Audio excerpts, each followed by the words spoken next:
மதுயானை கூட்டம், ராவண கோட்டம் உள்ளிட்ட திரைப்படங்களை இயக்கிய இயக்குனரும் நடிகருமான விக்ரம் சுகுமாரன் மாரடைப்பு காரணமாக நேற்று நள்ளிரவு காலமானார்.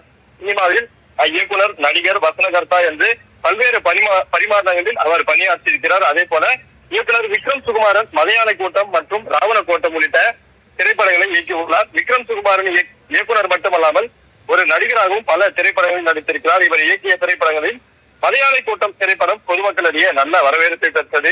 தேரு தழுவலை மையமாக வைத்து தற்பொழுது தேரும் போரும் என்ற ஒரு திரைப்படத்தை அவர் இயக்கி வருகிறார். இந்த நிலையில் தான் நேற்று நள்ளிரவில் அவருக்கு மாரடைப்பு ஏற்பட்டு விக்ரம் சுகுமாரன் உயிரிழந்திருக்கிறார். இந்த துயர செய்தியை நடிகர் சாந்தனு தனது எக்ஸ் தள பக்கத்தில் தெரிவித்திருக்கிறார்.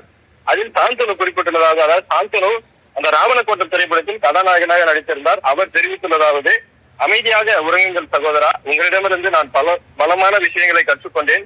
ஒவ்வொரு தருணத்தையும் நான் என்றும் நினைவில் வைத்திருப்பேன். நீங்கள் மிக விரைவாக விலகிவிட்டீர்கள் என்று தனது ஆழ்ந்த வருத்தத்தை பதிவு செய்திருக்கிறார்.